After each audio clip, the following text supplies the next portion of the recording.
And hello everyone, it is Tom, it is FANzine Live, and today we are going to be taking a look at the Phoenix Spotlight, this one being the continuation of our small saga called Something in the Water, my personal effort, both creatively, because I'm writing, drawing, playing with digital tools, but also story-wise, I'm trying to do something that I don't usually do, which is I'm working in the world of it's fiction, it's science-based fiction or reality-based fiction, toying with the notions of life in Appalachian, Ohio. So anyway, this is a series of 8-page mini comics, and it's been a lot of fun trying this.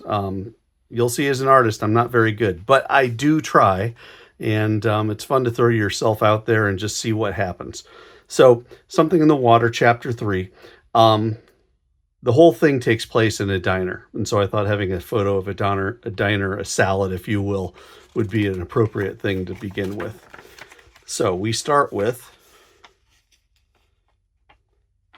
she's late. And then it says, hey, Allie. It says, you're late? Yeah, sorry about that. So you can immediately see we've got some issues. No, I had the best visit. We've got some issues. First off, I've got to do figure work. I've got to do facial work. I've got to come up with a construction for the faces that I can repeat quickly and easily as a cartoonist, though I'll use the term cartoonist very lightly. Used a lot of visual reference. That looks pretty much like what I did for the hand right there. Tried to play a little bit with perspective with the overhead light, the table coming, going back toward a vanishing point. Yeah, we'll see. Again, I'm not the best at it. So anyway, we jump now to a flashback, since I just had the best visit. And if you remember, right at the end of the second issue, she was invited in to go talk to this lady. She says, please tell me what you know about this strange illness in Sherman. Well, let's see, it started about maybe a year ago. Seemed like everyone was coming down with the cold, and she starts sneezing, which probably doesn't bode well.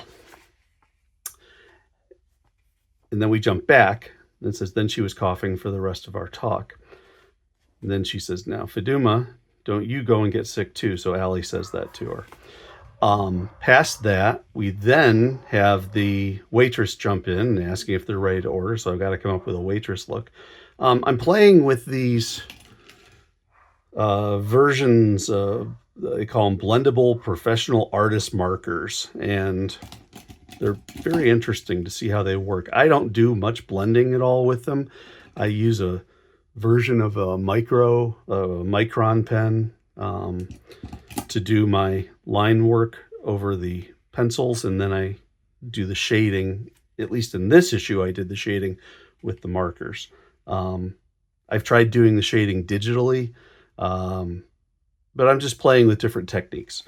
Okay, you ready to order? Yes, thanks. I'll have the salad. Hey, yeah, remember? Salad? Okay, so we're halfway there.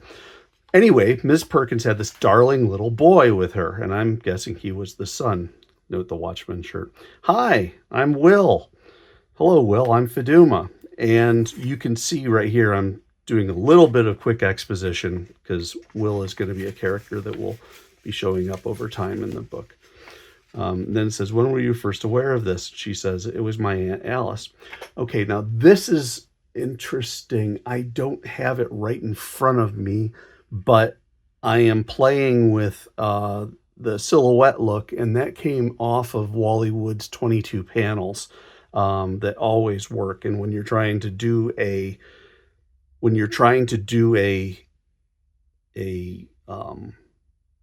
conversation, rather than just have head talking to head, head talking to head, going back and forth and back and forth, you try to mix it up. And so you use different perspectives, you use different shading, you do different body sizes, and you just try to make it look interesting, and it keeps the visual interest up.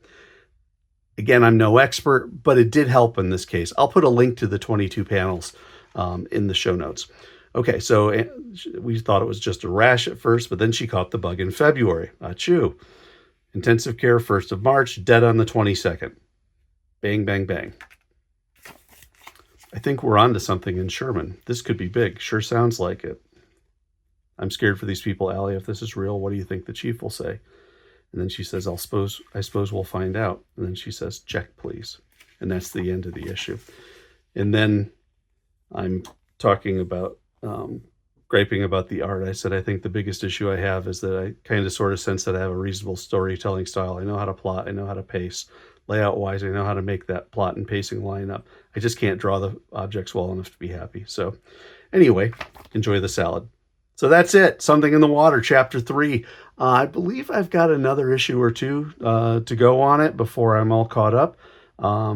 So we're doing the slow drip here. We've introduced, in the first issue, we introduced Sherman, Ohio. Second issue, we introduced that they're out canvassing.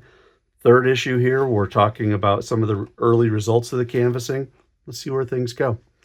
Thanks again for watching, everyone. I hope you have a wonderful day, and I will catch you next time.